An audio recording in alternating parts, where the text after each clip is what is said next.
सुप्रभात। मैं हूं जगेंद्र राणा। भगवत प्राप्ति की पगडंडी। भगवत प्राप्ति की पगडंडी, यह आज की हमारी आध्यात्मिक चर्चा का विषय। इस संसार में सभी प्राणी, चींटी हाथी तक, बच्चे से लेकर बूढ़े तक, गरीब से लेकर राजा महाराजा तक सभी सुख चाहते हैं। दुख कोई नहीं चाहता, लेकिन सभी दुखी। वस्तुतः सच्चा सुख वही प्राप्त कर सकता है जो भौतिक सुखों की असलियत से सावधान होकर वास्तविक सुख अर्थात भगवान की कृपा पाने के ओर लालायित है। तो अधिकांश लोग तरह तरह के सुस्वादु भोजन, आधुनिकतम सुविधाओं से युक्त अन्य भौतिक साधनों को सुखद समझकर उनके पीछे अंधों की तरह दौड़ रहे हैं। लेकिन आप किसी धनपति या अधिपति से पूछें कि क्या वह वास्तव में अपने लक्ष्यों को प्राप्त कर संतुष्ट है, वो यही कहेगा, संतोष का नाम ना लो। अभी तो मेरी न जाने कितनी प्राथमिकताएं। वो अपने दुखों एवं असंतोष को बार बार याद करके हमेशा तनावग्रस्त ही बना रहेगा।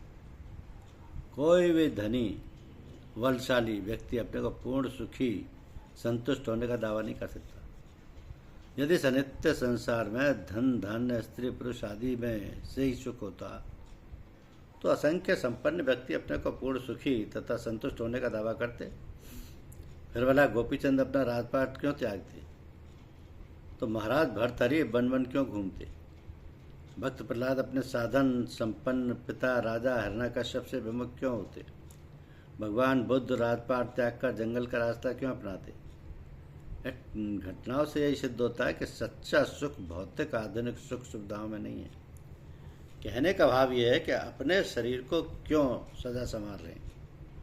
इससे तो एक दिन मिट्टी में मिलना ही है। केवल खाने पीने में ही यदि सुख होता तो जानवर भी तो खा पी कर सुखी हो जाते। सही बात यह है कि शरीर बड़े पुण्य से मिलता है। इसकी सार्थकता तो भगवान का भजन करने में है, उसका प्रतिफल स्मरण करने में ही है।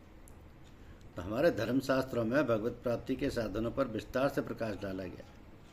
अलग अलग युग में भगवत प्राप्ति के अलग अलग साधन बताए गए। योग, यज्ञ, जप, तप, ज्ञान, ध्यान आदि को भगवत प्राप्ति का साधन बताया गया। हमारे ऋषि, महर्षि, संत, महात्मा तथा भक्तजन घोर तपस्या करके ज्ञान के माध्यम से जीवात्मा और परमात्मा के स्वरूप को पहचान कर और साधक ध्यान, दान, परोपकार के माध्यम से प्रभु तक पहुंचकर अपना जीवन सार्थक करते रहे। लेकिन इन दिनों मनुष्य की स्थिति ऐसी हो गई है कि वह ना तो योग कर सकता है न तप। आज के प्रदूषित विचारों के वातावरण में सच्चा ज्ञान प्राप्त करने वाले बिल्ले ही होते हैं। सिनेमा, दूरदर्शन तथा दूषित विचारों के प्रवेश में ध्यान करना, धर्म को संग्रहित करने का दावा भी बिरले व्यक्ति ही कर सकते हैं। रही बात यज्ञदान की, तो भौतिक सुख सुविधाओं की मृग मारीचिका में फंसा व्यक्ति यज्ञदान की तब सोचेगा जब अपनी असीमित महत्वाकांक्षा की पूर्ति कर लेगा। तो संत सूरदास ने तो भगवान श्री कृष्ण की पावन तथा दिव्य लीलाओं का चिंतन करते करते संसार के सर्वश्रेष्ठ संत महाकवि के रूप में प्रतिष्ठा अर्जित की। संसार के साहित्य मनीषियों का कथन है कि भगवान श्री कृष्ण की वत्सलता से, उनके प्रेरक लीलाओं से पूरा संसार उत्प्रेरित हो रहा है। भगवान की लीलाओं का चिंतन करने से स्वतः हृदय में उनके प्रति वास्तविक अनुराग तथा प्रेम जागृत होता है। भगवान नाम जप या संकीर्तन करते समय भगवान का स्वरूप और लीलाओं की ओर ध्यान जाना स्वाभाविक है। तो भगवान नाम जप से हमारा सर्वश्रेष्ठ यज्ञ स्वतः संपन्न हो जाता है। यदि हमने औरों को भगवान नाम जप तथा संत चरित्रम की शिक्षा और प्रेरणा दी तो हमारा सर्वश्रेष्ठ दान स्वतः हो जाएगा। अनेक भारतीय मनीषियों और दिव्य विभूतियों ने धर्मशास्त्रों के गहन अध्ययन और अनुभूतियों के बाद यही निष्कर्ष निकाला कि भगवान नाम संकीर्तन और संत या भगवत लीला चिंतन से ही सुख शांति मिलती है। इसके बाद ही संसार की सुख सुविधाएं सार्थक और उपयोगी हो पाती तो आदिकाल से यह धरा महापुरुषों की जननी रही है। वे महापुरुष कहीं जीवन मुक्त आप पुरुषों के रूप में, कहीं विदेश पुरुषों के रूप में, कहीं गृहस्थ तो कहीं व्रत संन्यास धारण किए हुए, कहीं ब्रह्मऋषि, कहीं देवऋषि, कहीं महर्षि, कहीं अवतार और कहीं पैगंबर के रूप में, कहीं संत या परम संत के रूप में, तो कहीं सदगुरु के रूप में, तो कहीं बुद्ध या तीर्थंकर के रूप में इस पृथ्वी पर आकर मानव समाज में, देश एवं विश्व के जनमानस में धर्म एवं ईश्वरीय ज्ञान का प्रकाश प्रदान कर निर्वाण पद प्राप्त करते कराते हैं। यद्यपि पृथ्वी पर ऐसे युग पुरुषों की संख्या अत्यंत न्यून ही है, उन्हें सिर्फ अंगुली के पोरों पर ही गिना जा सकता है, उन्हें बृहद अत्यधिक रूप में नहीं देखा जा सकता, क्योंकि ईश्वर नित्य प्राप्त होकर भी मनुष्य के लिए अप्राप्त सा है।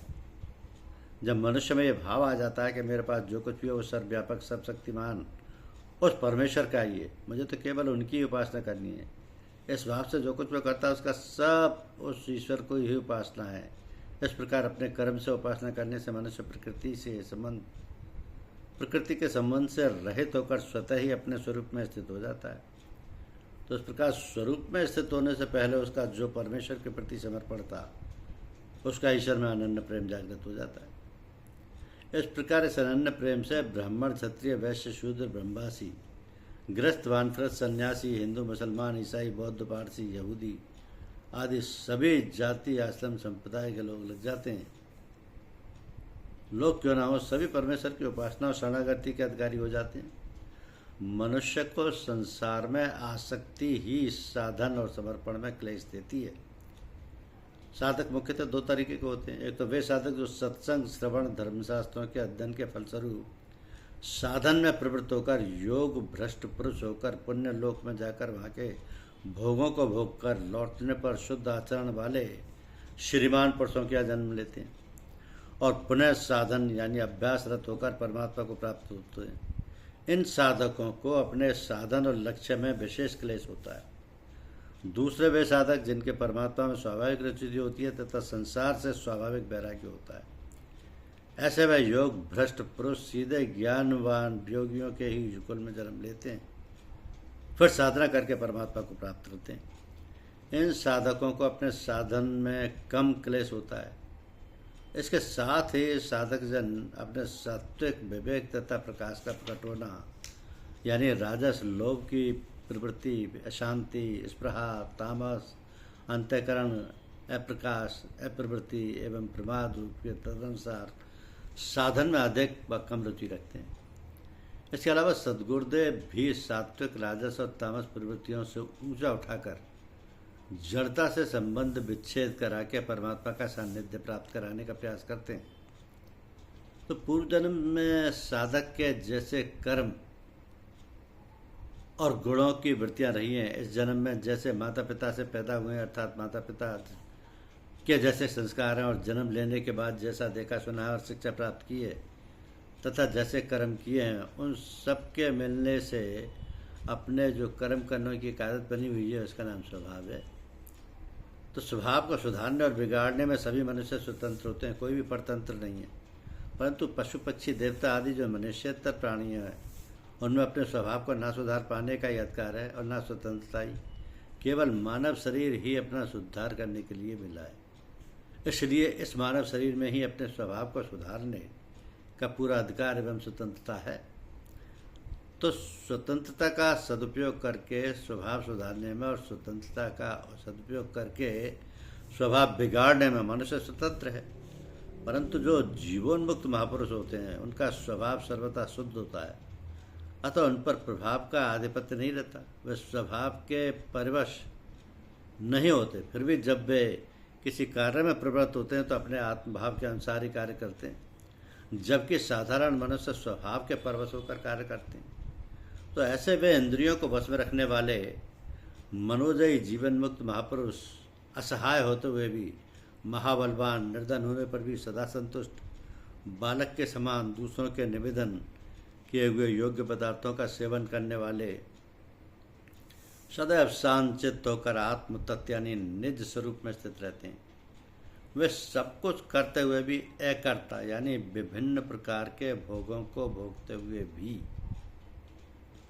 अभोक्ता, लक्ष्य और अलक्ष्य दोनों दृष्टियों का त्याग कर परमात्मा में ही स्थित रहते हैं। ऐसे महात्मा साक्षात शिव ही हैं, परमात्मा ही हैं।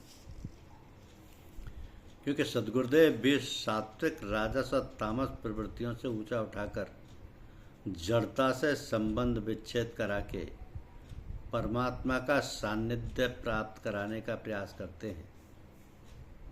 गुरुदेव अपने साधक के लिए, अपने शिष्य के लिए